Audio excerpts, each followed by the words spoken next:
OMO Podcast. I'm Spencer Scott Holmes. And I'm Ryan Dunnigan. And today we're going to go with a fun little read-along commentary. Like, what a way to start off the new year with Pizza Boyz 11, even though I guess it's already been out for a little bit of time. But it did only just come out on comiXology like a week ago, so... There you go. Yeah. I don't even have it on comiXology. I have it on Kindle, but I mean, they're connected, so... Yeah, it sounds weird. I almost kind of oddly like the Kindle versions nowadays than the comiXology ones anymore. It used to be before I would kind of gravitate. I always thought the comiXology ones were a little bit more dialed in. But then, like, Kindle kind of just updated theirs and kind of, you know, matched, like, the comiXology quality. But, I don't know, it just always feels a little bit smoother on there even, you know. It doesn't have that weird thing that comiXology... I don't know if this is probably just my problem, but, like... comiXology will not download unless I just have the app sitting open the whole time. So I pretty much have to read another comic for it to download the next comic. It just won't download in the background. That's probably my, issue. Nobody else has that, but those are those small things you do in life where you're like, shit, I choose the Kindle version because of Never tried that, so I'll keep that in mind in the future. But yeah, this issue came as the Pizza Boyz 11, Pizza Girls, and Kyle. Yeah, exactly. It's one of those ones.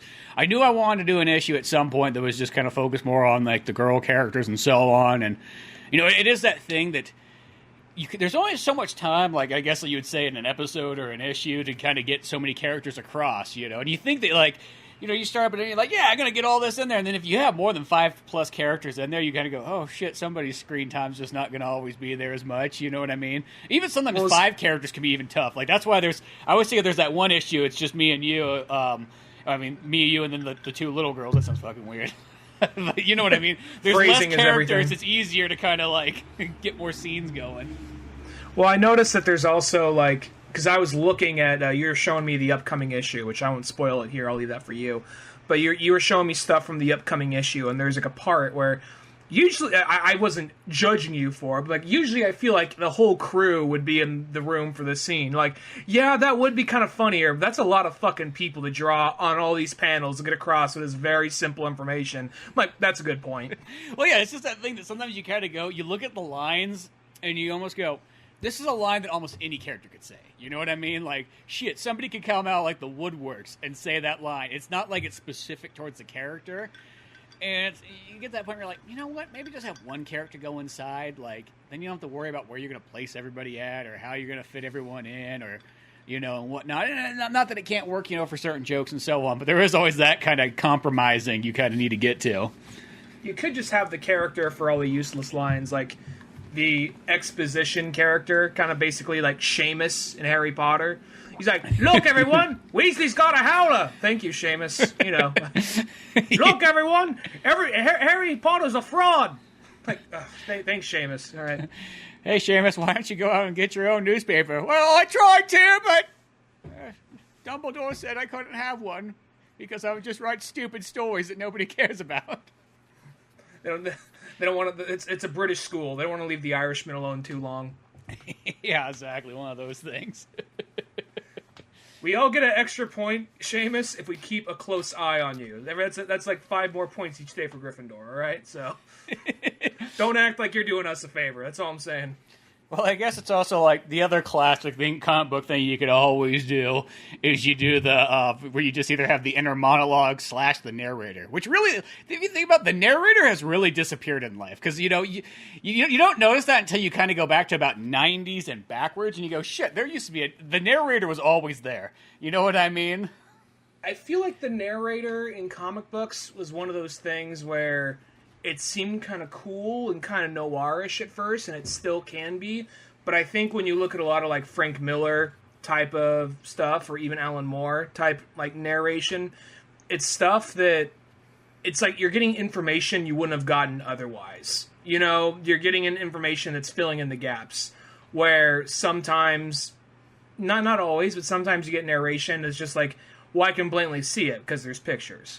So I kind of understand that, but also I feel like there are times where Frank Miller was almost trying to be more poetic because when there's that whole scene when like when Jim Gordon is going down the street and it's almost kind of like more poetic and he's almost narrating what's going on to him, But with that narration helps because, it's so much, because, he's like, this kid's not even old enough to shave yet. And I think about Sarah, and suddenly pulling that trigger makes it easier.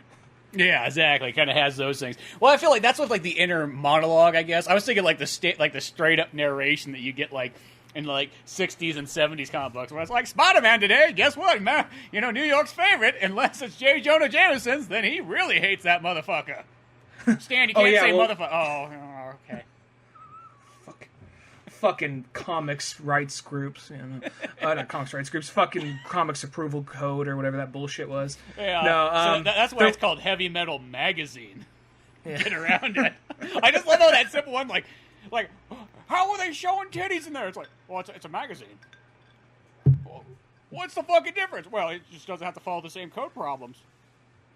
Those motherfuckers, those crafty French motherfuckers, just fucking getting around it and so on.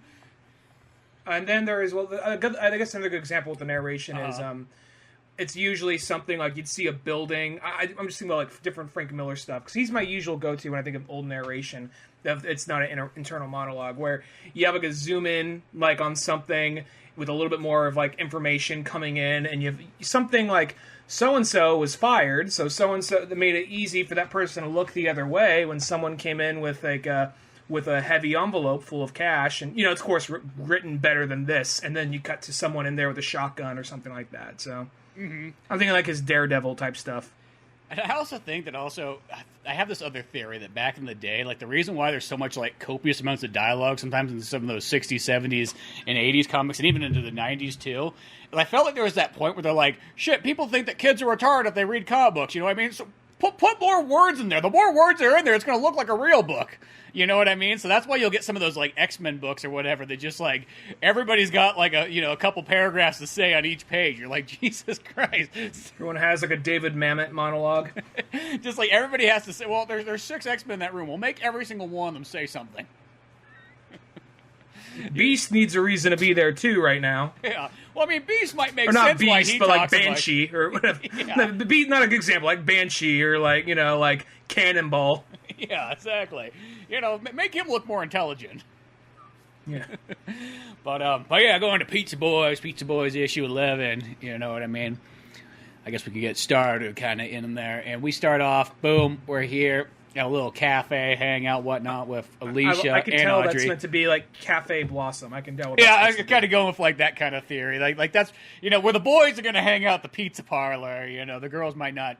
Well, one, she's not going to go hang out at work. Let's be honest. Nobody hangs out at work unless I guess either one you want to like super people. Own it, or for some reason you just really like your job. You know those people out there that like their job almost a little too much.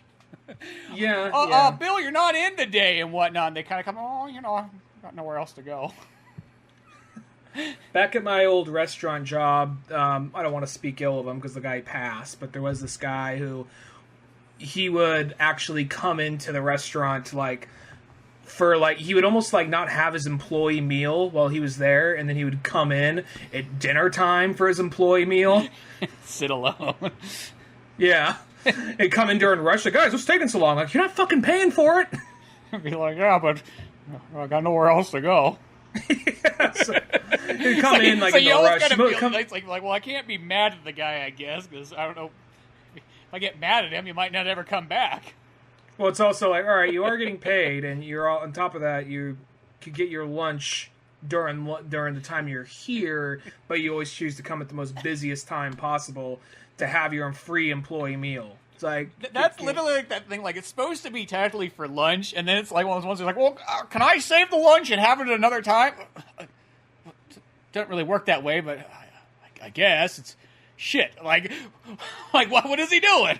Like, you know what I mean? Like that's like one of those ones. Like you like think that's like the Heavy Metal Magazine one. It's like shit. We didn't realize that they could put magazine on the title and just get away. Sorry, we're one panel in. I already totally derailed it.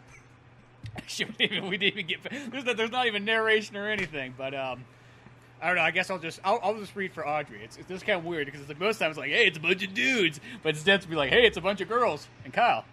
I wish we had like one of those little soundboard things. Like when you hear this sound, turn the page, and what if it was just like something like, just like a god awful like, ah! Like turn the page. The cow goes moo. Just a god-awful scream of some sort. Just the Chris Cornell scream. I guess I'll read for Alicia here. Okay. There's no way we can pass this place up. I mean, look at the quaint rooms with the grand back porch, perfect for barbecues, plus a roomy kitchen. And a pool, Alicia. Well, at least if that part doesn't bring back non-flashbacks of lifeguarding. I am not doubting this house's lovely design, but she's gone to the gym recently. That's where that voice comes from. Gone to Thor's hidden gym. Yeah. But that kitchen, a center island, large fridge, a walk-in pantry. Are you telling me the recipe ideas are not jumping out at you? It is nice, but... Ah? But how are we going to afford this monstrosity? Like I will say that like she is not upper class. Like it's like a boy who's been like lifting weights, but then like lives in like the royal house in England. He's going Father, I just want to hang out at the gym all day with the gang. He's wearing like a fucking like a sweater tied around his neck or whatever, and he's on the polo. He's on like the water rowing team, some shit like that. One of those sports is just not like you could just do that anywhere. That's why I always think about those. Like it's like there's like one place like in every state you could probably do that. Well, it's also like one of those things like, yeah, you got to be jacked and in good shape. Let's not like spin it. It's really overly rich white people sports. That's kind of what that shit is right there. Like when you think of the fucking rowing or the fucking like, this isn't even that, but like even though it's probably you could probably get away with it, like bocce ball. We're gonna have a rousing game of bocce ball.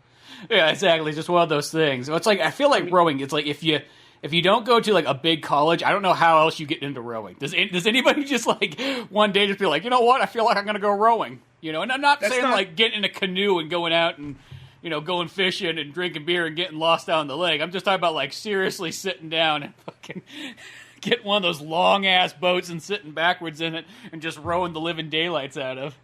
There's some asshole in the front of the boat with a whistle screaming like, Hampton, plug up the pace! Yeah, exactly. But we should probably speak on this page though, just so because we're assuming we're on page 1. So is that where we're? Yeah, we haven't got very far if you're tuning in at home. Well, also on top of that, I feel like if people do, if they haven't, the book's only like what, like $3, something like that. Yeah, it's $2.99 on Amazon, same with comiXology and so on like that too. So yeah, you could. And if you got Kindle Unlimited or comiXology Unlimited, even though I think that one takes a little bit longer, you could even get it on there. So shit, you paying $5.99 or $9.99 a month for all kinds of books. Pizza Boyz is there too. For any longtime listeners, you might remember Cisco, who's been on the pod. He was on a lot of the earlier podcasts, and just we're still good friends with him. But just life, people go to different parts of the country and whatnot. He's down in the deep south now. Deep south Anyway, of California. This house that they're all moving into, it's blatantly modeled after his family's, his father's house at some point when we were probably in probably like right after college, like right around like near the end of college. So this is probably like early to mid 20s kind of stuff, Well, it's like when I was picking the house, I'm like, I want to base it off something that was like kind of like a cool setup house, but also something that I realistically know in my head, so I don't have to think about where everything's at. Like that was my theory on it. I was just like, if I already kind of know where everything's at, like it's like it'll be easier just to draw. It's not that thing where you're like, shit, did I draw the refrigerator on this side or that side? It's like no, just boom. I know where it is. And I just realized I said early college. I mean like late college or end of college, basically. So I remember that was kind of.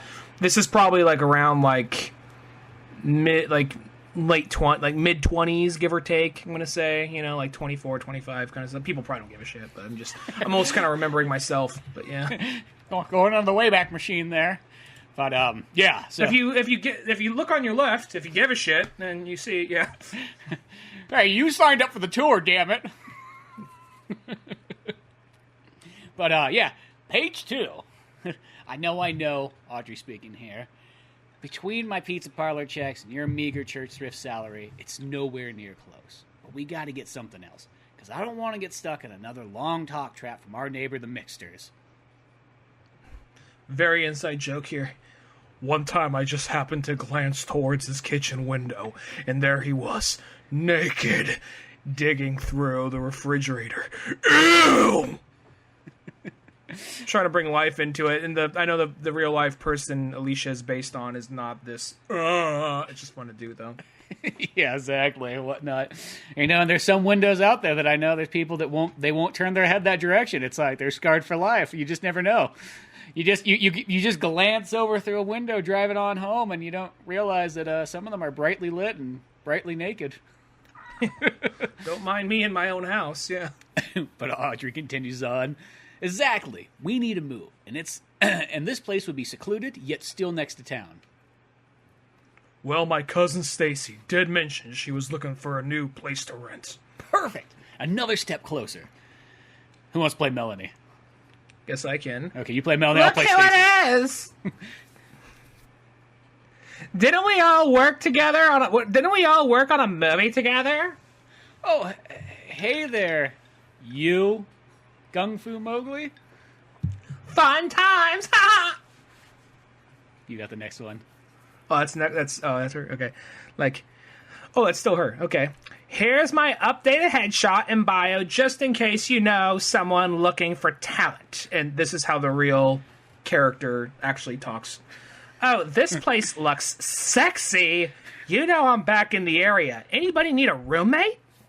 I just love her really quick. I don't know what it is. Like, she just slaps down like her resume, like anybody fucking. It's that kind of thing. Like, anybody cares, but I don't know what it is. It's something always funny about like kind of actors and actresses. Just sometimes how like they're almost like oblivious to like regular people.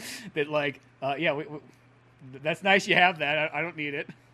I like that you added that her resume has like just even for like applying for like a house. Her resume is like a headshot. It says theater, film, skills. You have Audrey rolling her eyes, being like kind of like one of the few voices of reason. Like, who cares? Well, I always kind of feel like it's almost like Audrey's kind of like, oh, this girl here. Where like everybody else kind of is like, oh, she's so much fun and so on. And Audrey's kind of like, oh, put up with her. Don't hate her, but like she's a little obnoxious. As it goes on, without spoiling anything, I do kind of like how every one of the girls kind of has the person they jive with and has one they don't really kind of see eye to eye with. They may not be antagonistic in nature, but there's almost this like Pokemon starter kind of triangle, you know? Yeah, that's kind of true. Because you have like, we'll get into it when the last person's introduced. We already said her name, but yeah. Well, we're turning the page. Well, we just can't afford you, Stacy, and I. Great! Here's the big question. Slide. Look left and right. I look how shifty-eyed she looks right there, even with like the underlit eyeshadow right there. Yeah. Just looks actually kind of creepy. Just even the thing, like you don't think about like a comic, but like it gets all dark all of a sudden, like the fucking lights dimmed in the room. I do feel like, I mean this in a good way, the way you draw her, she looks a lot like a Capcom character. Like maybe a character in a Mega Man game or something like that. Yeah, that's kind of true. She does kind of have like those like Mega Man, like the, like almost like roll kind of eyes, I guess you could even say. Roll, or there's even, I'm thinking of the character, I never played the game, but there's a lady in Mega Man Legends you could play as in Marvel vs. Capcom 2. Oh yeah, that she had her own game on PS1. Yeah. Well.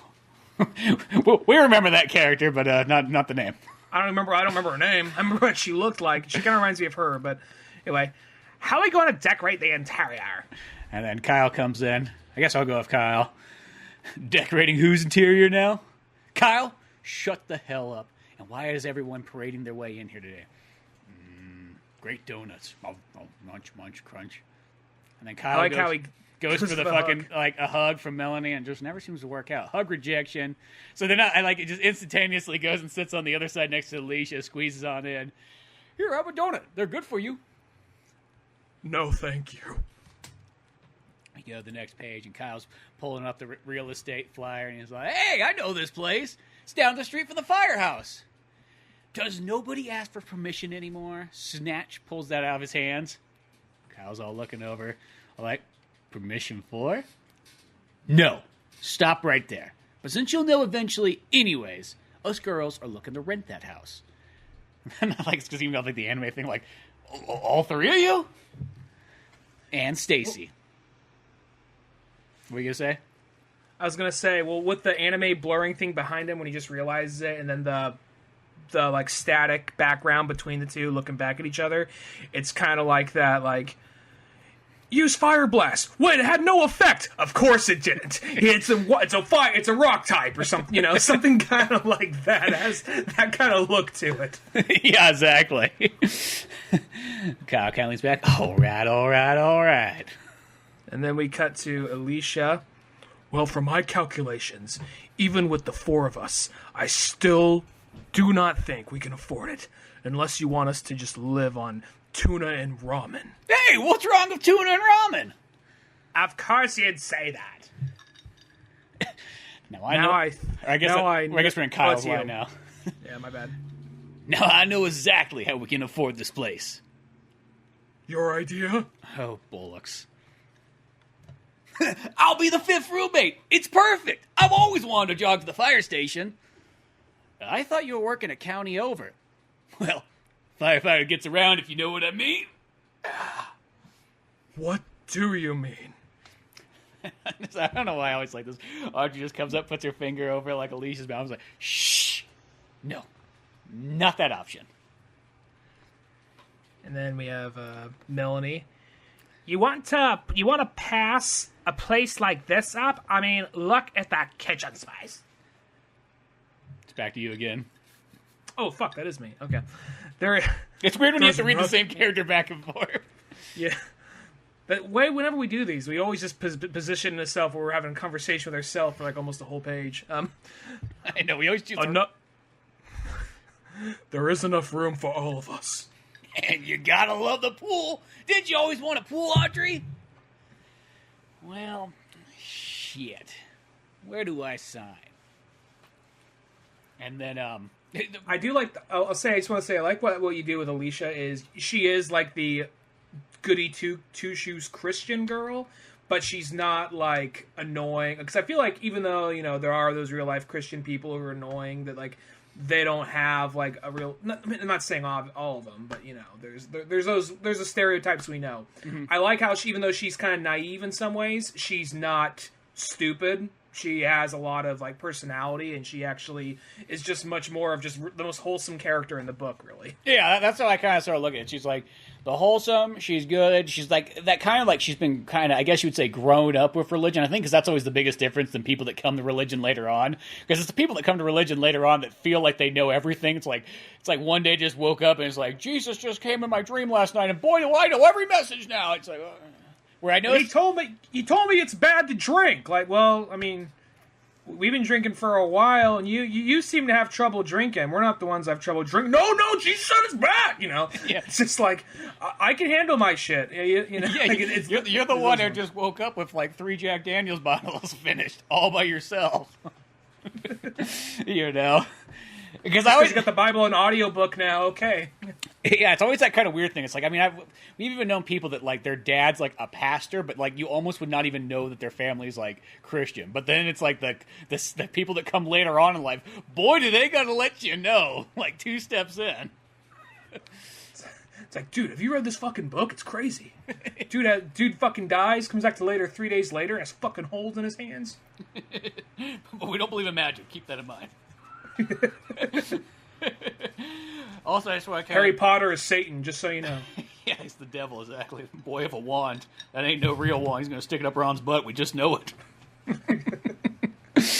But the next book. I want to say it's just like, cause sort of like the whole idea is like when you get like that many people together just to like rent out like one thing. Because I just remember like it was almost like a long time ago, but we had this like buddy named Richard way back in the day, and I remember he wanted to get like as many, like he wanted to get like 12 fucking people like shoved into like an apartment.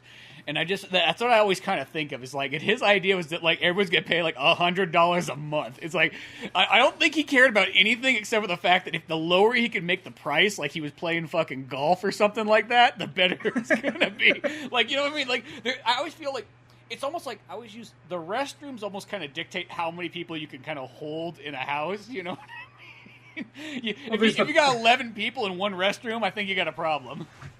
There is one point where me and 3 other friends were looking at possibly renting something, and there's possibly a 4th guy, and it was a big place, And I didn't have credit at the time, so that took me out of it. But we were even looking at it to the degree of like, okay, well, you could have this part, you could have that part. And then, like, one of us is like, you know what? This is a very big, spacious garage, and it's pretty well concealed. Maybe, it's just, like, for a minute, one of us was like, maybe I could live in the garage. That's not the thing to say. You don't say that in front of the realtor, but... that's better than the one we were looking at. The one we were looking at, there was literally a closet that, for some reason, had a window in there. I'm like, I guess I could live here.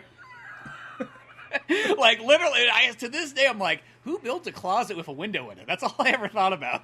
But I'm reading about this minimalism shit, so why not? That was one of those ones that was like, I guess I don't need much. Can I put a Super Nintendo over on that side? Okay, cool, we're good to go. But I was gonna say, speaking back on the girls, because like each one kind of has like the one they get along with and the one they don't. Like, and maybe in different ways though. It's not all the same relationship. Like I noticed Melanie accidentally always rubs Audrey the wrong way, but Stacy loves to fuck with Melanie any way she can. But Melanie also like kind of like annoys Alicia. What? Or Alicia gets kind of annoyed. Alicia. Yeah, and it's not... So it's kind of like this each... I mean, I guess that's Melanie versus two other people, but I feel like that everyone has, like, someone has a little bit of conflict, but nothing, like, too bad. It's more like... You kind of made Kyle the antagonist of the whole issue, which is kind of funny, which is actually fitting, too. Yeah. Well, that's even a real story, too, is I remember because Kyle, one time when he was moving in for one of his firefighter jobs, literally got, like, an apartment with, like, 3 other girls. I'm like, and I was like, shit, that's a Pizza Boys episode? Don't tell me anymore. I feel this one's going to write itself. Like, just the whole idea of you just putting Kyle in like that. You know, and that's always what's kind of fun is when you kind of split the character, like, rosters up and you kind of combine them with different people and just see how they can kind of interact and what have you. I think what something would have been funny, I'm not sure, I don't remember how long it takes place, but if it was 3 days, you could have done, like, the Majora's Mask thing, because right here it says dawn of the first day, like, dawn of the first day, 72 hours to go. That's literally, I didn't put the hours in, I should have done that, but I literally did it because of Majora's Mask, because I was like, shit, this is practically taking place in 3 days, I'm just going to give it, like, the dawn of the just first day. Just a big black screen with white text, yeah. Yeah. I should have just had it like that. So, by the time I came up with the idea, I already kind of had the pictures drawn. So I was like, oh, shit. But I could still at least fit in somewhat of a Majora's Mask reference. But, maybe if you were low on pages, you could have just, like, cheated, take whole page, just black with white text. Oh, yeah, you could always do that, too. Though sometimes you'll do that, though, and then you'll kind of go, like, when you get close to printing, you know, because you have to almost have it by 4 pages, and then you'll put yourself in that weird position where you're like, shit, now I need to come up with 3 more pages to fit the printer. Oh, well, let me, fuck. Which, I mean, like, realistically, you just put in, like, a variant cover, some extra special features, and so on, and you're done, but... I could maybe work another paragraph into the special features and about the author, okay. Yeah, exactly. We'll figure it out. But, going back to the comic, I guess, then we got all the girls kind of hanging out at the pool, dawn of the first day, you know what I mean? Like, hey, you got this sweet place, we got a pool to hang out in, like, dude, life's fucking perfect, right? Mm-hmm. And Stacy comes in just like, really didn't expect this place to actually be this bitchin'. Why would I exaggerate? I don't know. I was going to try to make my water slurp, but that didn't really work out at all. Next time. Yeah, I need a drink that's got some ice in it. How much did you have to pay that boy to move everything in? None. He's actually living with us, too. Forgot to mention that part. Interesting. What's so funny? Nah, you wouldn't get it. So what do you do? Acting? What's that like? Pornos or something? A porno? I happen to be a prestigious theater actor, thank you very much. Is that like some form of burlesque? Yeah. Or is it more akin to a Vegas showgirl thing? Do you get paid extra to, you know? Why, of all the nerve? I love how Stacy's like, she's sitting in this giant, like, dragon into the pool. Because, you know, everybody's kind of there and, you know, Melanie's got like kind of like a pool noodle to hang on, and Audrey and Alicia are on the sides and whatnot. And then I just love how she's just, like, Stacy just has the most over the top giant fucking dragon and whatnot, which I did. Cowboy hat. Yeah, got the cowboy hat on and so on, and just even like as she's kind of antagonizing her, I don't know what it is, like when she's spinning around in the dragon like with one hand, like because it's just so big and awkward, like it's very hard to like. But that's the threatening character. There's something funny about that though, because you do go to the pool party and there always is that person that has like, it's not just they have the oversized inner tube that has like some kind of mythical creature on the end of it. It's also just the most they also have like a big ass tall boy or something, and then usually a fucking big ass pair of sunglasses, maybe those Kanye glasses, or the fucking like a cowboy hat, something like that. Yeah, she looks like she's just being like that person who's there just to fuck with Melanie, Audrey. Yeah. And I kind of like how Audrey, for some reason, she tones it back enough. What you did with Stacy is she is kind of like the guy Kyle, but she's the other Christian girl. Yeah, it's like I think that's the funny thing. Even though it doesn't really come up with the comic that often yet, but it is the fact that's like, oh yeah, her and Alicia are both cousins, and they both are like the Christian girls. But it's almost just like Stacy's just the dick of the bunch, and that's almost kind of fun because if you think about like all the regular Pizza Boys characters and so on, including Audrey, nobody's really a dick in that group, and it's just. I think they're just kind of growing up, just like, it sounds odd, but like, never really had like those friends that were like the super kind of dick ones. I even remember like when me and Kyle one time shifted schools, the one kid was talking to us. He's like, so you and Kyle don't just like, crack jokes on each other and like hit each other and so on? I'm like, no. Well, what, do you fucking do that? And they're like, oh, well, that's just what we do around here and so on. You know what I mean? Like, watch, I'm going to go make fun of this kid right now, but he's my best friend. It's like, well, why is he crying? It's okay. We'll get back at each other. Eventually, we all wait till school gets out, and then we all gang up on each other with baseball bats. Yeah, it's just... Or we all gang up on one guy with a baseball bat. Yeah. Gang up on each other with baseball bats. So it's like, oh, God, it sounds like a real violent school. But now you're part of the gang. Oh, I see what's happening. Okay. But having Stacy, it's kind of fun to have that character who is just, you could just says, like, dick stuff and doesn't make it different, because, like, she doesn't care. Like, she's not there to impress anybody. You know what I mean? She could burn all the bridges in the world, and that's not a big deal to her. Well, there would be those people who, like... I mean, I'm not saying, once again, not trying to, like, talk about real Christians, fake Christian, whatever, but there would be those people, you meet them, and you have a few drinks with them, and they're talking about this crazy shit they've done, this and that, and, they're not, like, pushing religion on you or anything like that, but then it comes up that they're religious. Like, this person's fucking religious?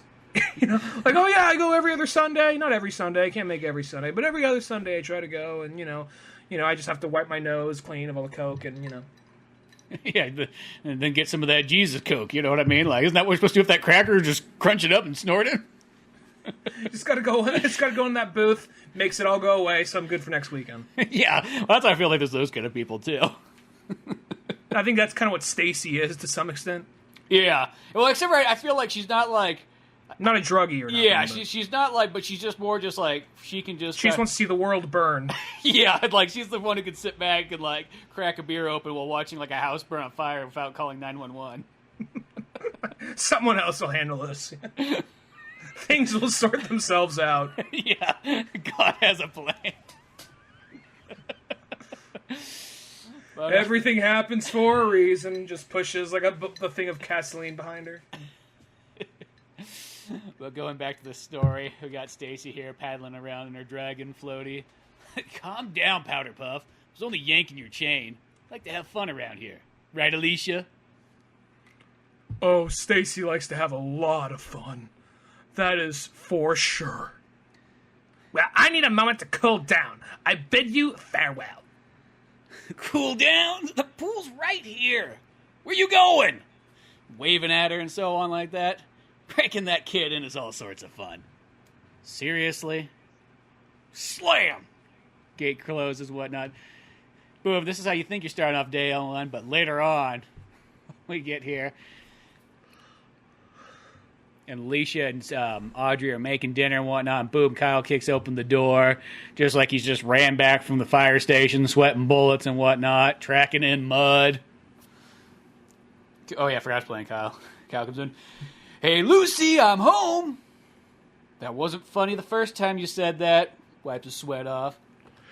Kyle! Kyle reaching in to grab a beer. What? Alicia's pointing down at his muddy boots. Kyle's just standing there with beer like, oh yeah, I stepped in something wicked awful on my way back. And then you got this next line tactically.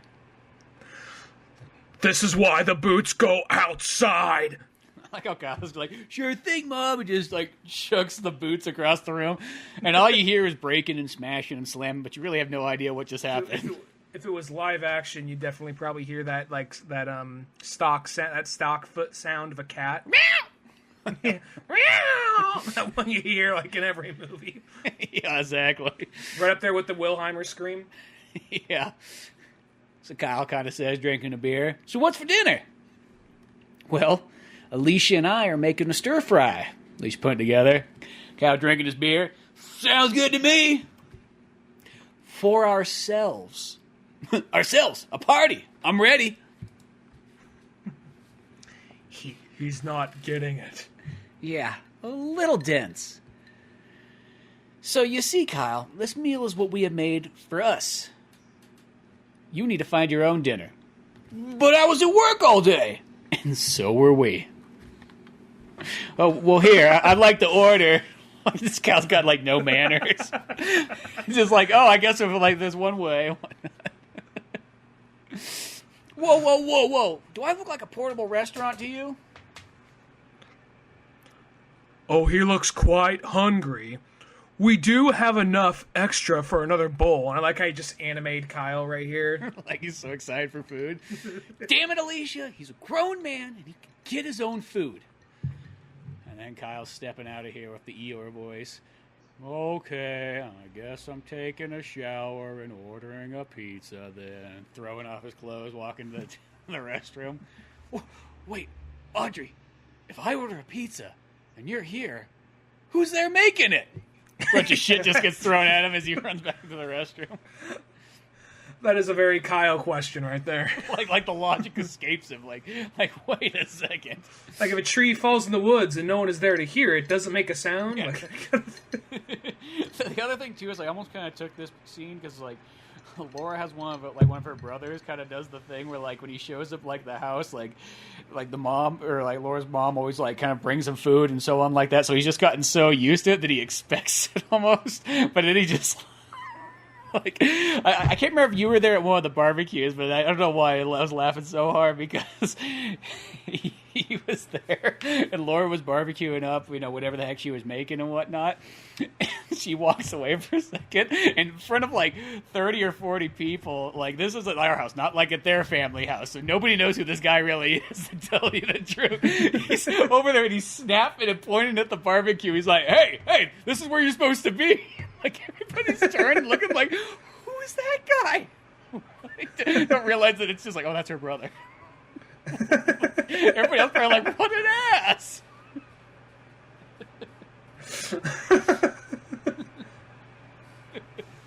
I see you looking off screen for a minute, so.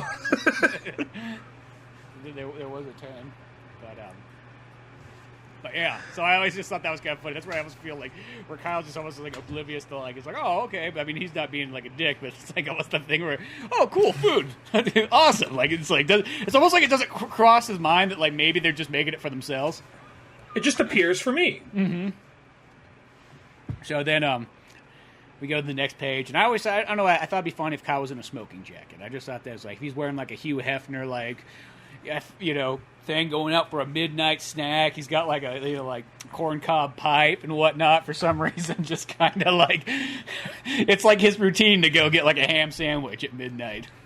Well, I could also see something like you give Kyle a robe. Like, what the fuck am I going to do with this? And you say, well, it'll make you more like Hugh Hefner. And then you'd see like a faint little twitch of his eyebrow. Like, he likes it, and then that becomes part of his new routine. Yeah, exactly, and whatnot. And it's almost like there's that James Cagney movie. I'm drawing a blank on the name, but there's the one where like he's like skipping and dancing down the stairs in like 1934 or whatnot. And for some reason, that's sort of like what I kind of pictured, even though I know it's a comic book. But if it was live action, that's almost like how Kyle would be coming down. Some kind of like Fred Astaire, like level, like tap dance thing down the stairs. Yeah, well, the weird thing is it's because James Cagney doing the dancing, because I just always think of him in all the gangster flicks. So it's just weird. It's like, what the fuck? He's dancing down the fucking stairs? Like, that's so, like, not what I was expecting. You know what I mean? Like, that's always the guy who's just, like, sticking people up and whatnot and, you know, dying, you know, for, like, his gang and what have you. But Kyle comes busting in, and he flicks on the light after kind of singing, hopping, just kind of, like, scared, like, whoa! Shit, sees Melanie sitting there, and she's kind of sitting in the dark, drinking wine alone. You know what I mean? I guess if she was a blue-collar song, she would have George Thorogood playing on, but she wouldn't have George Thorogood. But if she was a blue-collar character, that's what would be playing in the background. If. Kyle comes in, oh, hey, Melanie, you just get in? Yeah. Smoking jacket? Yeah, pretty sweet, right? So how were tryouts? Well, I didn't get the lead. And? I'm just a supporting role. And? Only a few lines, sadly. And? What? You want me to recite the whole show to you? Can I play the lead? The lead's a female. So can I play the lead? And so... Kyle's eating a sandwich and whatnot. We jump a few minutes later, or we whatever. Farther into wherever the conversation was going, and Kyle's just eating, like, smacking, blah, blah, blah. Fuck Sally! You know, you should have gotten the part. You know, the only good Sally I know is a chipmunk in Sonic. She just comes out of nowhere, no prior acting experience, never done a play in her whole life. I don't know what it is. I know this is just like, but I had fun doing like the words here. Is I like how Kyle literally, when he crunches he literally crunches it with his hand and so on. It's the little things in life sometimes. Some old bullshit, if you ask me. If you want, I can go break her leg so she will never skate again. Wait, won't breaking her leg bring her good luck? I'm making a fucking fucking Tanya Harding reference. As weird as that sounds, no. And are you even sure you know what a play is? I could actually kind of see, like, this conversation with the two real-life people going this way. Yeah, exactly. And Kyle's all, I was once Santa Claus in a school play on ice. Now I see the tie-in. And I bet that Sally bitch just slept her way into the role. Director's a woman. Kyle gives a munch of chip. I stand by my accusation. Dawn of the second day. 48 hours remain. I just love everybody's kind of going off. You know, Kyle's got his firefighter uniform on, jogging off. You know, Audrey's going, you know, pie in the sky. Mysteriously, we still don't know what Stacy does. That's still left up in the air. But we'll figure out. I think she just comes back with some money, you know? Like, I think she just goes off, like, it's in cash. There's no paycheck or pay stub. She's got to clean some blood off her hands, but you don't know if it's an animal or a human. Every so often, she just leaves a suitcase in her room. Like, no one touch it! Yeah, exactly. One of those ones. You know, bright and early, they're all waking up, going off. It's Alicia's day off. Audrey says, enjoy your time off. Then when noonish rolls around, Melanie gets up out of bed. Morning. Itchy eye. And then Alicia kind of looks, because I always feel like, the thing is, Alicia reminds me of, like, that person that, like, doesn't matter what fucking day it is, she would be up at 6 a.m., like, tidying up the house before anybody else got up anyways. It's just, that would be her routine no matter what. Where Melanie, on the other hand, is like, don't give a fuck. She gets up whenever she feels. She's almost like a cat, I guess you would sort of say. Well, she probably, like, she has the whole prestigious actress vibe she's trying to give off, but when she's not looking to impress anybody, she is someone who's just gonna kind of, like, stumble into the room in her underwear when, you know, there's no guys around, and probably just eat some chips, watch Netflix for a good quarter of the day until... Yep. She has to go until she gets a text from a friend to go drinking or whatever. Yeah, she would be very slackerish. That's almost the best way to sort of say it. She comes across prestigious and nice, and then it's like, oh, but realistically, it's just kind of a slacker. And Alicia kind of says, you must have read that one already. Yeah. This is where you get to play. You get to play back and forth. Yeah, back and forth. Did you have a long night? No, the usual. Care for a cup of tea? I'd kill for one. Thanks. And just swipes it out of her hands and then just flops right on the couch, feet up, dirty, nasty as hell. Like, even Tarantino in this shot would go, ugh, fuck. You know? And just have this look of, like, on Alicia's face, like, my God. When she sees the feet. Yeah, just like one of those ones just that, like not on our clean fucking coffee table. And I just like how, like, she doesn't really, like, know how to react properly to this. It's almost like, in a sense, I like to assume that Alicia's life has been pretty, like, nothing really kind of, like, everything kind of goes according to plan. Like, it's almost like if everything was on a schedule, everything's running perfect. Her life runs like a Japanese, like, train system. At the end of the year, it's only off by, like, 4 seconds. Where Melanie's like New York subway, where at the end of the year it's off by like 6 days. Or it's like everything in her life was going according to plan until this moment right here. I will say, I'm not sure if this is intended, but every so often, like, you know how Ren and Stimpy would have those jokes where they cut away, where they'd be like, or even like SpongeBob SquarePants, where they'd be like, I don't know, have you seen, like, his teeth? And they just cut to someone's teeth, and it's super detailed and rotting and just looks, like, super gross. And they have that, like, horn noise. Yeah. I feel like you could almost do that with these feet right here, because your artwork's good, but I feel like you put the extra detail in with these feet. Yeah, you know what I mean? You just put, like, is when it gets that close-up and so on, then it's like, oh, God, like, just as there, and she just turns around and is like, okay, let's go back to cleaning, it's all going to be all right, scrubbing away, and then there's just this mysterious clicking sound in the background, and then as Alicia just sort of stops and turns around and looks, oh, my Lord! And she's, like, hitting a bong. She's wearing, I forgot to mention that she's wearing a Van Hagar t-shirt, Melanie, and she's like, don't worry, it's a medical thing. Plus, it helps me start my day, you know. Here, Jordan! No, thank you. Slow retreat. That's like going back, almost like if it was a fucking bear in the house or something like that. Like, don't really take your eyes off of her. Is it a Christian issue? You know, the Bible was written while medicating. Burning bush, magic mushroom, shamans out in the desert. And then, like, Alicia turns turns back to busy work, like rearranging stuff in the cabinet that doesn't need rearranging. Just doing it, yeah. And then she just takes the shirt off. You guys at an angle where you don't see nothing. She's like, it's fucking hot in here. Just throws the shirt. Like, there's a fan with, like, wires hanging out. Like, oh shit, we should get that fixed. We gotta get that fan fixed. This heat is atrocious. I believe I forgot something in the laundry. I thought the machine was over there. And then as we go to the next page, it's, you know, later in the day at some point and whatnot, and Audrey and Alicia are out walking in the woods and what have you. And I know that this is kind of like the, once again, only probably people that really, like, most people listening don't even know what the fuck we're talking about, but is this kind of like that trail out by Cisco's house that kind of, like, went behind that? Yeah, like, that's like, as I said, like, if I could think of it like an actual location, I always feel like it makes it kind of easier to sort of draw, because you're like, shit, now I just know where everything is, and I don't have to, like, make, like, a blueprint out, get the architect out to, like, help design my house that I need. It's either that, Audrey, or I feel like you could always do the Tank Girl thing, because I always feel like in Tank Girl, like, whenever she's got, like, pins and jackets on and so on like that, I love how in every single panel it's never the same fucking, it's just something different. Which is just changes. Yeah, like, and I always think about that, it's just like, yeah, just, who the fuck cares what it looks like? Just change it every single time, and then, like, they'll just feel like it's part of the thing. Audrey, I find Melanie a tad odd.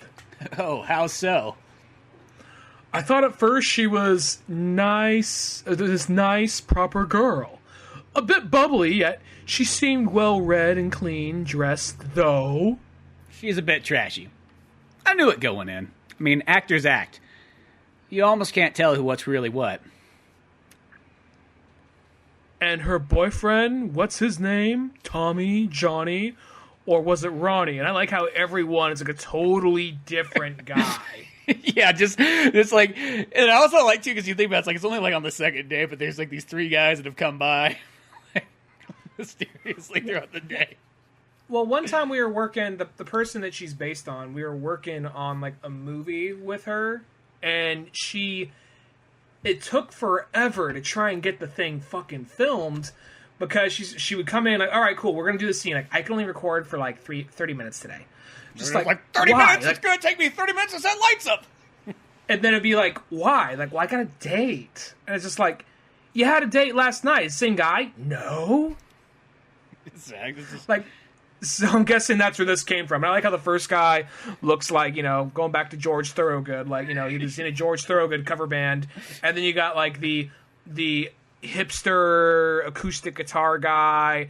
And then there's like a Mexican dude with a polo shirt.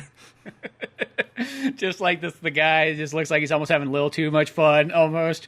You can sort of tell that, like, that must be the theater buddy. Oh, yeah. Something like that, yeah.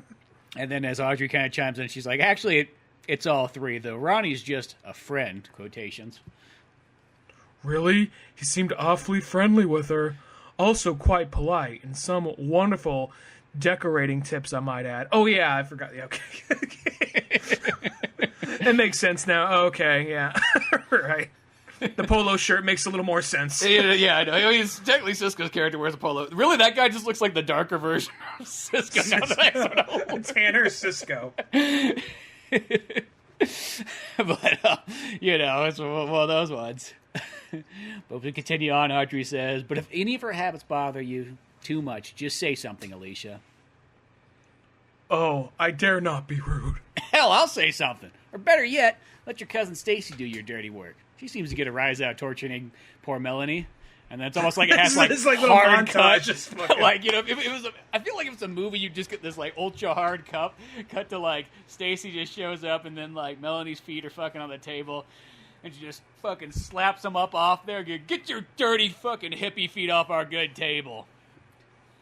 She has like a paintball gun or something spraying them like in their bed. Almost.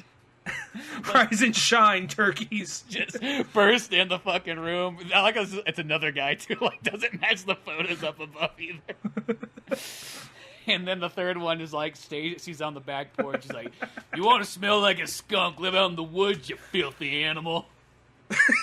I think that's my favorite one. You guys think that would just be a couple of funny, really quick cuts, just her chucking the bong out in the woods, screaming that. And then it just kind of cuts to like back to like Audrey and Stacy, just them at like from a rear shot walking back towards the house, walking past that weird, ominous little shack that was on that trail. Like, okay, yeah, the Love Shack. I think it was actually labeled. I think somebody put that on there. It's like, oh, that's creepy. What was used this thing for at some mysterious time in life? I'm going to say someone got butt fucked in there, but I'm not sure it was consensual. That's all I'm going to say about that fucking shack. Well, at one point in time, many years ago, or maybe not even that long ago, that there was like a family that owned like all three of those like lots in that area. So they had like 50-something acres. So God knows what happened, how old that Love Shack is. They just find like a fucking like gag ball gimp mask in there, like under the floorboards, and it's like like it's like an airtight bag. Like, oh shit, just put it back. Yeah, exactly. It's like a jar of teeth or some shit. It's like Texas Chainsaw Massacre almost. Kids, don't go on the trail anymore. Yeah. And continues a few as Alicia. No, let us not do that option. I will learn to adjust. It is for the house. Are you fucking serious? She puts her dirty feet up on the coffee table? I eat there! I mean, I'm definitely saying something now. And then we kind of get a little bit later in the night. Kyle busts in. He's like, hey, ladies, it's movie night! Swings in the door. He's got the new bitter old fuck movie in his hand, but nobody really knows what's going on yet. Yay! I'll make the popcorn. And then Kyle's handing out beers there. Beer! Thanks. So what are we watching again? Bitter Old Fuck! Oh, that is a pleasant name. Beer! Like how it's just like almost kind of like a Pokemon saying its name kind of thing. Like, beer. Like, there's no fucking ifs, ands, or buts. You're taking the beer. Thank you? Oh, no. Thank you. And then Kyle's cracking another one open. You'll love it. He's an old man kicking ass, fixing the crimes that nobody else bothers with. The real injustices of the world. Sounds artsy. She munches and crunches her way through. Then Stacy cracks open a beer, closed shut, gives a fucking chug, and wipes her lips of it. Better be good, Kyle. It's another one of your British rabbit cartoons. I'm going to kick you in the dick. Trust me, Stace. You'll dig it. It's a little jab at us right there because I know that I'll say this about the Spunkles and Wallaby cartoons. Either people watch them and like laugh like at all the points you expect them to laugh at, or they stare at it blankly.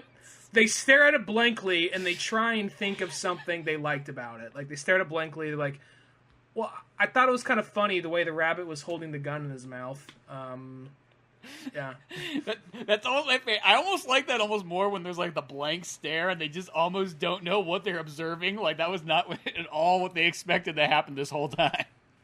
When I first moved to San Francisco and I was meeting my roommates and we were just in the kitchen having a couple of drinks, getting to know each other and all that. There's two roommates and one of them had a friend over. And they said, what do you do? Well, I said, I make comics. I also make cartoons, my friend, and all this and that. And then, like, oh, can we see one? And I just think I'll just pull up Spunkles the Rabbit, So yeah, I do. You don't think much of it. Silence. Majority of it.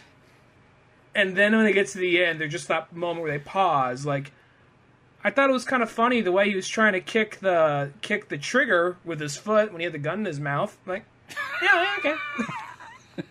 Then later, like, one of them has to leave to go do something, and, like, two other friends come by, but they have to go down to the store and get some beer. And, like, oh, you make cartoons? Like, just like, oh, yeah, I'll show you guys. And they fucking laugh. They were fucking dying of laughter, the two friends. So I'm like, all right, cool. All right, I'm doing something right here. Yeah, it's one or the other. There's no, like, happy medium in Spunkles the Rabbit. It's just all it can be. But as we continue on, let's see we're back to Melanie. That's me. I totally love that message. Littering is one of our biggest, and that's where we see, like, bitter old fuck, litter equals death. And then Audrey kind of comes chiming in and he's like, whoa, let's just see what the movie has to say about it. Cutting her off. Sorry. Because I just always think of we all know there's those people out there that just love to be chatterboxes during a movie the whole time. Like, it's a fucking running audio commentary where you're sitting there kind of clicking and be like, dude, I didn't think I had the audio commentary on. Like, that would be, like, such a passive-aggressive thing to say. Like, everyone's watching the movie, but they're all having fun. There's one person sitting there between them. Like, gee, that's weird. I don't remember putting on the fucking audio commentary. Like, just looking straight ahead, not looking at anybody. Yeah, maybe I should try turning it up a little bit more. Sometimes that does work. Is it like, hey, if you turn up louder, you just like drown out the excess sounds. That's always what I feel the movie theater sometimes needs to do. If the movie theater would just turn it up really ridiculously loud, like they used to have in the 90s, like back before, like, you could destroy, I guess, children's eardrums or something like that. Like, I felt like that problem wasn't there nearly as much because the movie was so goddamn loud. The last time I remember a movie being so fucking loud and being like, oh wow, this is literally, it was Star Wars Episode 1. It makes sense because that was 99, so... Well, there's a couple movies every once in a while where I think somebody just didn't know what they said on. Like, this sounds so weird, but like Resident Evil, like 5 or 6 or whatever. That movie was so goddamn fucking loud. I remember, like, even Kyle himself was like he was holding his ears like during it because it was like loud, but it was also like the treble was turned up too, so it was like high pitched loud. Not a good thing, but now we cut into like the bitter old fuck, the movie, as it's kind of playing and whatnot, and going back and forth between them watching it and what's going on. Bitter old fuck, and bitter old fuck's that character that had like one little animation I made a long time ago and always wanted to do something with it. Like like mini projects are. You're like, damn it, I want to do something with this character. And you just never got around to it. I'm like, fuck it, I got a place, I could throw it in. We'll put him in right into like Pizza Boys. He'll be like, it's almost like, hey, here's this action movie that they watch and whatnot. Kind of based off of like those, I always call like those old guys kicking ass that kind of started with like sort of like Expendables and like Rambo 4 and all that kind of stuff. Because there was that great, like, I guess you'd almost say late 2000s to, it's kind of petered out by about now, but to maybe about mid 2017 or so, there was that good time period where we just got a lot of like old guys kicking ass, where they just sort of like, Arnold's back in movies, and Stallone's doing movies again, and Robert De Niro's back in, at movies, and they're putting in Bruce Willis and so on, and we just got all these kind of great action flicks for a while, and then that genre kind of petered out, but... Now, would you say Bitter Old Fuck the character? I know he's clearly a made-up character, but in the context of now he's part of Pizza Boys universe, would you say he's kind of like a... he is someone like a Stallone or a Mel Gibson or a Bruce Willis now doing like, I'm doing like my old guy movie? Or is he one of those guys that he's only done 2 or 3, like he's only done maybe like 5 or 10 movies, but those 5 or 10 movies he's been in are awesome? I look at him kind of more being like in the class of like, I mean, like sort of more like like a Charles Bronson kind of, like that kind of action hero style, like the like your blue collar kind of rough and tumble kind of guy, just looks like the man's man type thing, but almost of like olden days. And in a sense, like the way I look at it is like he was like a stunt man kind of turned movie actor, sort of, kind of like that aspect. Like almost like I guess you say like I know it's a little bit different, but like sort of like a Danny Trejo, where it's like all of a sudden like it wasn't like that guy was shooting to be an actor, but it just kind of happened that way as time went on. Like there was no way you could. Those are some of the most authentic guys. Like Charles Bronson was just someone who stumbled into acting, kind of. Yeah. Like I kind of feel like that. It's like, I mean, nowadays we're to the point where like all those guys are like almost like way too old. But like when I was originally thinking of like, oh, kind of like a Clint Eastwood, like that sort of era. But now I had to sort of push it forward. Like I literally changed him to being like a Vietnam kind of veteran. Like there's a little sticker right there. It says Sniper Nam and whatnot. But I used to originally have him as almost a Korean one. But I'm like, well, now that's gonna be almost like too old. Yeah, there comes a point where you're like, okay, I gotta age him sort of realistically for kicking ass. Yeah, I remember a time when like people from Nam like, oh, so he's in his 40s. Not anymore. Yeah, I remember like I know we're getting off topic, but there was that movie where like there was like the kids that break into like the old war veteran guy's house, and it was like the old war veteran guy, and then it's like, oh, he's a Gulf War veteran. And you're like, what? That's the old war veteran guy now? It's the Gulf War guy? Like I remember just seeing that movie. Don't Breathe. Yeah, Don't Breathe. I remember seeing that movie in theaters, and that was like the whole like the movie's playing on in the background, and all I could think about is like, shit, like I remember when these guys were only like 20 years old. What does that make me? Well, it's weird not to remind us of our own mortality, but it's like you think of Kevin Smith. And granted, we got into Kevin Smith when we were probably like 14, 15, but when looking back and like, when learning about him, like we were like in our like teens, like, oh, he made Clerks when he was like 21 and this and that. Now he's like over 50. Mm-hmm. So it's just one of those things like, oh yeah, you just got to remind yourself how quickly time moves. Yeah, exactly. That just kind of goes like that. But so Bitter Old Fuck, he's outside, he's patting the dog, got, a case of beer and, the cooler, watering the grass, watching nature and so on, just enjoying life. And then it cuts back to Kyle, and Kyle just kind of does the look left, look right, sitting between two girls, got a beer in one hand, just being like, all right. Even if nothing's going to happen with him, he's just happy he's between two girls. Yeah, it's like that kind of thing. It doesn't have to go anywhere else between that, but just like, and he's probably more happy with the beer than anything else. Probably. But then it goes back to the movie, and then you just see Bitter Old Fuck and the dog take notice, and you just hear this like clunk, squeak, it's kind of going up the hill, and then you just see this old beater fucking truck driving by, trash fucking falling out the back, refrigerators, all kinds of junk and trash, and of course he's even throwing a fucking beer can out as he's going up the road. Cuts a close shot of Bitter Old Fuck. Not on my watch. Kyle, fuck yeah. And then this one's got more narration, I guess, in this part. He snatches his keys real quick. He looks at the dog and says, hold down the fort while I'm on business, Mr. Flynn. Gets on an old motorcycle, almost like Steve McQueen style, flying up the hill. There's just fucking TVs and fucking hoses and trash and cans and aluminum and recyclables just all scattered about the road. that Clint Eastwood like growl he gives. He sees all the fucking trash. And then what redneck guy do you want to play? Or I don't want to call them necessarily rednecks. I want to make them feel like it's a wide range, because I like to believe that it could happen from anybody, and I'm not too sure who these people always are, because you never can seem to catch them in red light. I'll be this redneck. They'll be the one talking. Then I'll be the tan one. You want to be the skinny one or the tan one? I'll be both. You want to be the chick? Oh, sure, I'll be the chick. You be the skinny and the big guy. Shit, right there is good enough. It's already causing more in gas than a dump charges. Throws a beer can in his face. But I tell you, I don't want any money going to that cheating government. But you paid sales tax at the gas pump. Hey, you missed. I just love it. It's like there looks like there's literally like a lump, like a tumor on the side of his neck right there, kind of. Yeah, just like stressing so much. Like you went out of your way to make him look extra shitty. Like everybody else looks a bit more pristine, but even these like methed out inbred fucks look like you kind of like fucking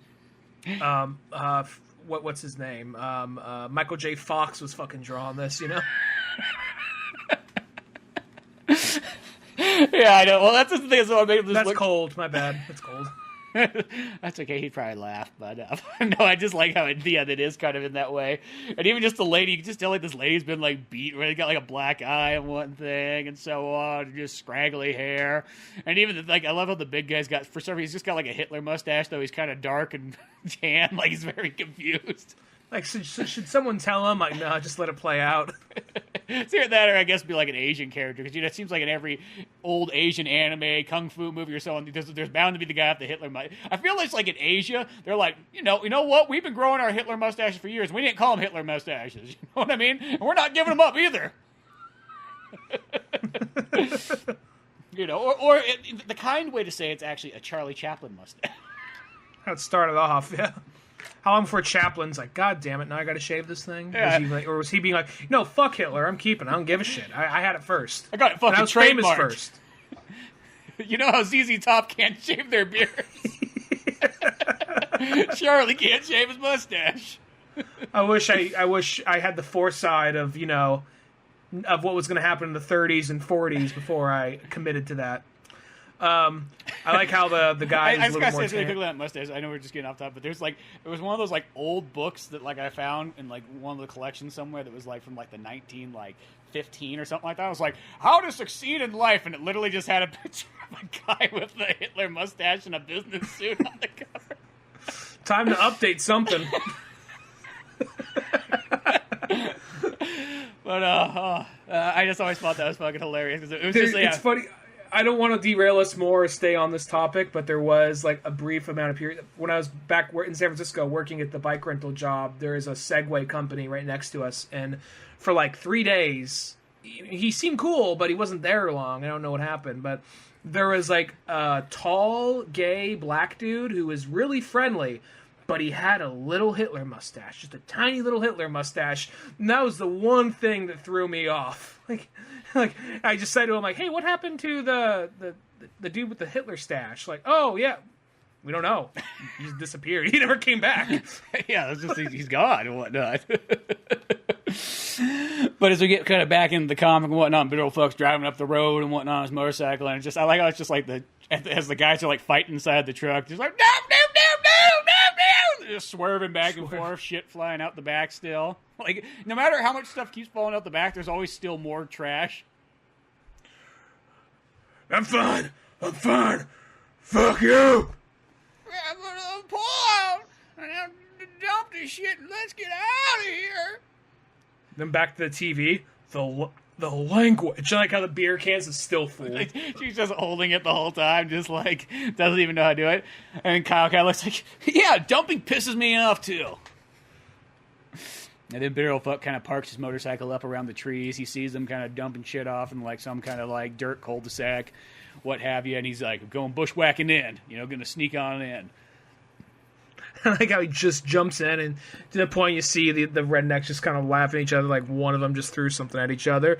Like, look out! And then he gets lassoed with, like, an extension cord. Well, I like how it's like at first he literally like chucks like a microwave or a toaster oven at the skinny one's head, which makes the fat one just laugh and not really question that, like, oh shit, this we're being attacked.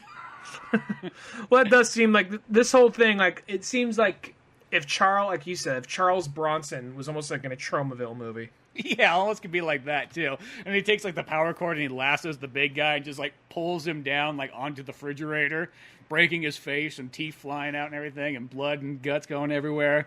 Which like the whole point of this reminds me is like, because when we were like in, you know, give or take between high school and maybe a little bit on, there was always that thing where like, which always just sounds like a dick thing when you think about later in life. I guess it didn't seem like it at the time, but so do many things, is that someone's like, oh, someone's got a new girlfriend they're brought over and they want to introduce her to the gang, which probably is the worst thing they probably should just never have done Especially with our group, yeah. And then we'd be like, dude, we just got to get the most violent fucking movie ever and just like put it on and like just see if she's fucking can handle it. Can she take our kind of like comedy and like, you know, murder like like horror films? Can she handle Poultrygeist or Hobo with a Shotgun? Yeah, pretty much. Like she says she's Christian. Let's see if we can break her. And I like how watching the super violent scene, this totally does seem like, well, this could seem like actually something you'd maybe not at the time, but like this seems like something you could see on TV now, or like, you know, like after Breaking Bad and Ozark and Lovecraft Country, you could probably get away with more violence, you know, streaming shows. But this also, at the time, seems like something you'd only see like in a Tromaville movie, just the level of violence, because like how he flat out like destroys this dude's skull to the point where it's just like nothing but mush and blood coming out of like the fridge. And I like how you see Melanie like, oh my god! You show Audrey like, I kind of like this movie, and Alicia's like, no, I must look away, covering her eyes and everything. It's just like, and the guy's just literally getting his head beat with the refrigerator door. And like bitter old fuck Captain America's with the trash can lid at the fucking crack whore. Yeah, it's just like fucking takes her out, and then oh, fucker is just trash. You want to hit a woman? And you miss are no woman, and litter equals death. Just fucking curb stomps her. Blood shoots up everywhere and whatnot. And then I love this panel right here. I don't know why, it's one of my favorite ones, where it's like Kyle and Stacy fucking slam beers together like Stone Cold Steve Austin, being like, beer smash, hell yeah! You see him like with all these bags of trash, and you see like the bodies all mashed into the fridges and all that. Yeah, and he's cleaning up the forest and whatnot. And then he takes it to like the transfer and recycle station and so on. Because I mean, technically you take those things to different places, but I was like, well, fuck it, I want to fit it into one panel. So it's a place that does it all. And it's just like the lady working there, just like, oh, what a nice old man. Cuts the credits. Kyle's, you know, a little drunk and whatnot. So what everybody think? And then it comes over to Stacy. Stacy's a little bit drunk too. It's like almost like I picture like her and Kyle, like almost if there's more pages to go by, like they were really like just like almost having a beer drinking contest, like the beginning of fucking Indiana Jones almost. You know, just like throughout this movie, I kind of see it that way. I know it's not. Well, I also see I'll see the two of them actually being friends and being able to hang out, but like she almost like, even though she may like Kyle, I get the sense that like she enjoys the drama and the havoc he brings among other people. So she's willing to kind of sit back and just let whatever happens. Yeah, almost like since Kyle kind of like, you know, is a work of chaos, I guess she enjoys the entertainment. Mm-hmm. You know, and Stacy's just kind of like, hilarious. You got off lucky this time, Kyle. And then Audrey kind of comes by and says, you know, I enjoyed the message. Alicia's like, what did I just witness? And she looks like an anime character that just walked in on a crime, on like a murder or something. Yeah, then she just kind of gets up and just like twitching and shaking like, Kyle scratching his head, just looking like confused. She must not like environmental movies. No, this is not the way to go about solving this issue. Audrey kind of looks at her confused. Are you talking about the brutality? I like how she has the total Karen, like one hand on the hip, the other pointing up, the other finger just pointing. Like almost exactly. That smug look with the eyes closed. I don't know what it is. Whenever the eyes are closed, too. There's something about it, yeah. Exactly. Those victims were wrong in their actions, but they are still people. People need rehabilitation and education. Kyle's just looking confused, like, what? That they were dumping? And then Stacy's like, yeah, fuck them. They got what they deserved. Millie head shake. Wrong, wrong, wrong. And instantaneously, Kyle's like up and in the restroom already. Hold that thought. And you just hear this long... Oh... Pop, pop, pop. Like almost like an Austin Powers like scene, and Kyle's like, "Whoo! I feel 10 pounds lighter. Steaks, another brewski." Kyle comes out drinking beers. Kyle, how many beers have you downed? It's like counting on his hand, like 1, 2, 3, like 17. But you know, who's counting? What we're talking about? Oh yeah, the matter's like in Fern Gully. If the evil forest spirit versus the fairies. Stacy just kind of pointing, and looking at him. What a goof. Let's feed him a few more beers and see where this goes. Kyle's just super drunk. I just like he's almost even looking like panel-wise, like looking like the wrong direction. So it's a political thing. It's like Sonic the Hedgehog's a Democrat since he's blue, making Robotnik a Republican because he's red. I like how it's like the second time that like Kyle has brought up Sonic the Hedgehog. I know. So that's what kind of happens. I know. It's like when you kind of have like one reference, you kind of hit it like 2 or 3 times in like an issue. Most likely, it's just like I don't know. It just kind of times in that way.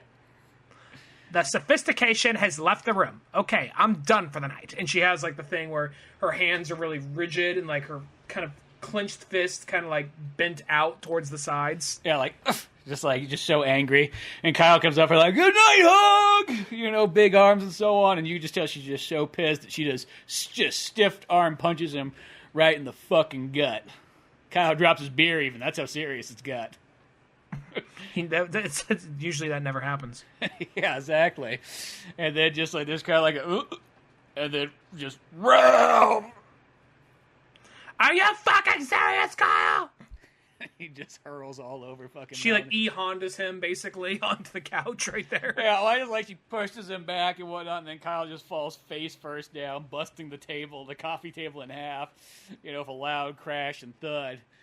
And Stacy looks over like, hey, we're gonna need a forklift to move him. And then Audrey goes, you know, living off ramen or tuna and ramen doesn't sound half bad. And I like how Stacy's just like, oh, I live for this shit. Yeah, just like chaos and destruction. All right, greatest day of my fucking life.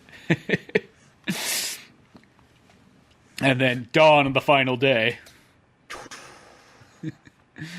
And Audrey's standing there with all the other girls, and Kyle's standing out with like a little bindle, and like it's like the 1920s hobo thing. And I love how he's just also got like the bag, like almost like a grocery bag with his stuff in it. Because I don't know what it is. Like whenever there's just the guy carrying the grocery bag with whatever, all his life's possessions in there. I always find that just kind of hilarious. I know that can be sad, I guess, depending on who you are. But what I always think about, we had this one buddy like way long time ago, and I remember one time leaving a birthday party, which the other guy will always say it wasn't a birthday party, but I always just kind of called it that. And I remember him I was like, well, I'm going fucking home because I can walk home, blah, blah, blah, blah. And then all of a sudden, like, he's coming up behind. He's like, I got nowhere else to go. And he's carrying a paper bag with an original fucking Xbox in it. So, it's like... That's just the funniest thing. Just a child, like if you tell like a 14-year-old kid, like in 2003, like, hey man, you gotta leave. You only take one thing. Just walking down the street with an Xbox. I got nowhere else to go. That was pretty much what it was. Like, oh, whatever. Come on over to my house for a bit. We'll play more Xbox and whatnot, But I don't know what it was. Just the original Xbox in this fucking grocery store cardboard bag. But we get to this scene. So Kyle's being kind of kicked out for the moment. And Audrey says, I hate to kick you out, Kyle. I really do. But I think us girls just need our own space for the moment. Okay, well, I understand. Here's the thing. You're like an animal. A lovable animal, but a wild animal nonetheless. I'll see you at Pie in the Sky. And then the door slowly closes. And I picture, if this was a movie, there would be that Pearl Jam song playing, like, where it's like on No Code, where it's like, there Off he goes, 'cause he's riding on a motor. I like to and imagine, as the door like, kind of closes, the music fades out. Or the further away, if you cut back to him, the music kind of slowly comes back in until he's off screen again. Yeah, exactly. And then as Kyle's gone, the door is closed and whatnot, and the girls are standing there. Of course, Stacy's gonna, use this moment to throw another one at Melanie, and she's like, "Hey, if we ever need the extra rent money, we can always get Melanie hooked on opium." And Audrey fucking slaps her across and says, "Or we'll just have to hustle a little bit more." And then Stacy still kind of pulling on fucking Melanie's chain. She fucking Bruce Lee punches her in the arm, kind of playful and was like, "Chill, toots. I'm just acting around," or whatever it is you do. And then as those two girls are leaving, it's like Stacy's laughing, Melanie's just angry, and Audrey says to Alicia, "You know what? It's gonna all work out in the long run. What do you say we go take a dip in that pool of ours?" I love how it's in a sense I feel like there's gonna be somebody out there who would do the thing, be like, "You mean they're not gonna? Those two girls are just gonna let that happen and not try to fix that issue?" Because I remember one time somebody said that in one of the issues. Somebody said they're like, "I can't believe that Vince's friends just let him get bullied by that Stacy girl and didn't say anything about it." I'm like, I thought that was kind of funny that nobody else seems to notice. It's you know what I mean?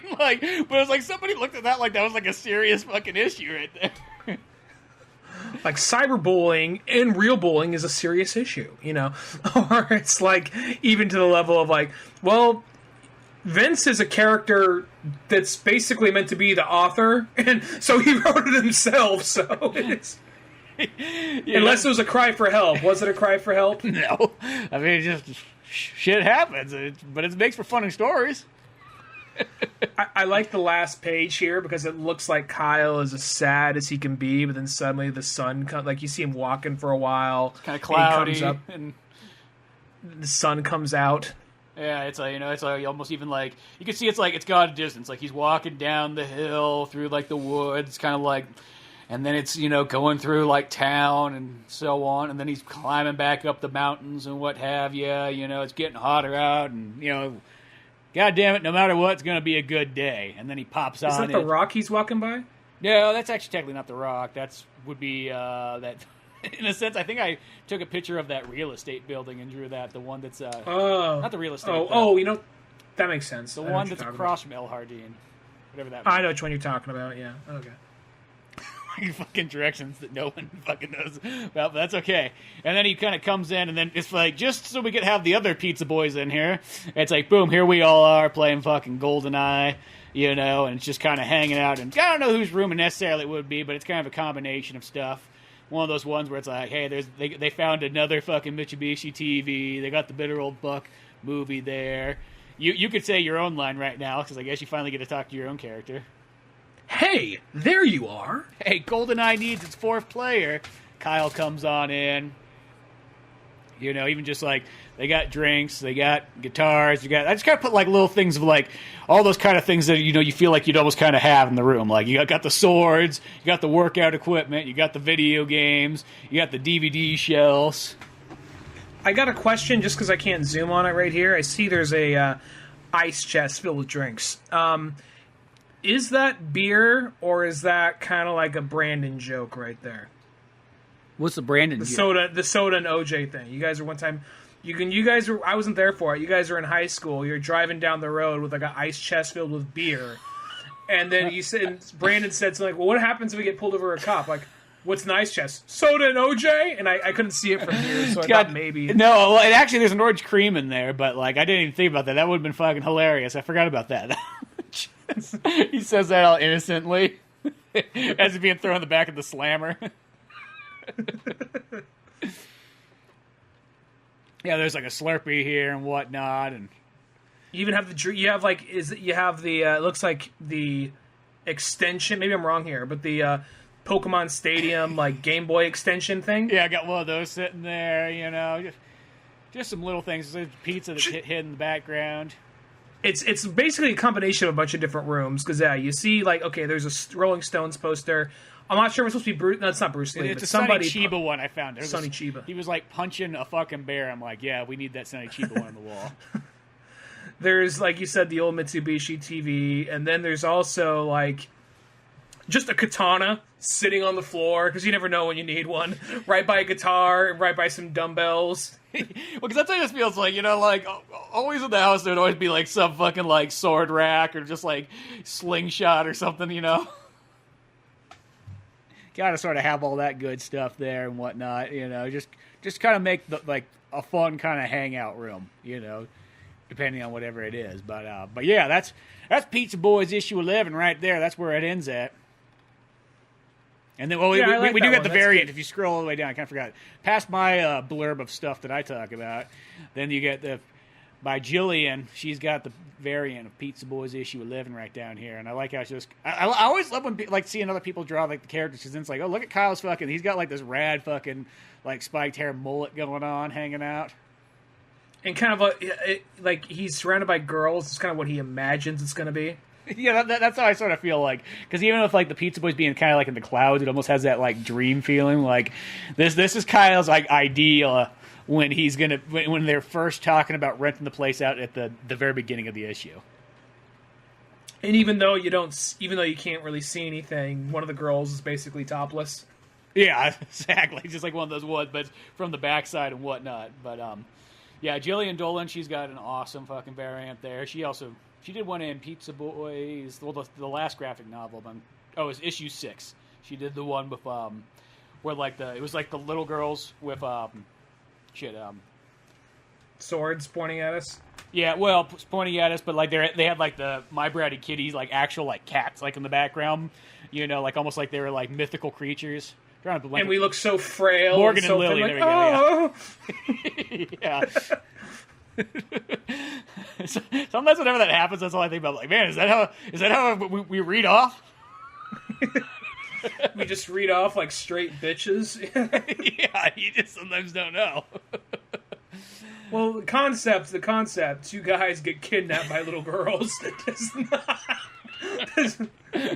think that's just what makes it funny, though. You know what I mean? It is, but it's hard to. Yeah, no, you can't blame her. Like, hey, why'd you make me look like a bitch? Well, you wrote yourself getting kidnapped by an 11-year-old girl, so I don't know what to do. Yeah, those fucking girls had they had fucking skill and practice for some reason. You weren't there for the real thing. You don't know what happened. Yeah, she had a fucking sword pointed at her eye. You know what I mean? Gotta poke someone's eye out with that. But judging me for liking games that came before Mario Kart 64. Yeah, exactly. So there is that kind of thing. But yeah, you can go get Pizza Boys. It's up on comiXology. It's also up on Amazon Kindle right now. Soon, Pizza Boys 12 will be out, and hopefully another like month or so and whatnot. And then we can collect them all in a nice graphic novel that you can kind of have and slap your brother with. That's what you could put in the ad, like Pizza Boys Volume 3. You could slap your brother with it. Bam! That's one of those ones where I would love to. That would be a fun ad to put together and take it as a live action picture. Just find like you need. That's the one where like you needed like almost like if your fucking nephews were fucking like 5 years ago, you could almost just have one of them slapping the other with the fucking book. But design it like a late 90s, early 2000s like video game ad where they just made those ads that were like almost slightly like, in a sense, they're so offensive you would never be able to get away with them nowadays kind of ads.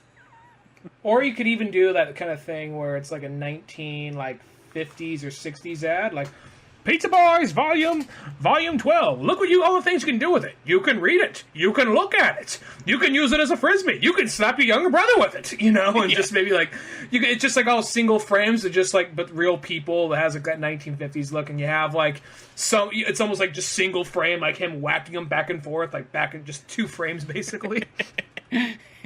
Yeah, exactly. Like a flip book almost feel to it, but that'll teach him not to mess with that. That'll teach him, that stupid dirty commie. You can knock the reading into him. Oh, he doesn't read English. Well, beat the Pizza Boys. Or if it's like you expect if you want to make it even like later, like or sooner, like you could beat the polio out of them with it. Just having like a kid in crutches getting whacked over the head with it. You never know. It's coming to many like uses there, but yeah, fun stuff to be had in the good old times of the Pizza Boys. But yeah, beyond all that good stuff, you can always go to oldmanorange.com where you'll find all that information on not only Pizza Boys, but more podcast stuff. Older animations like the Spunkles the Rabbit, the Wallaby the Rabbit, the Drunk Batman, all those things that you hear of lore. And then, yeah. Beyond that, I'm Spencer Scott Holmes. And I'm Ryan Tonigan. And we'll see you some other time. Later, folks.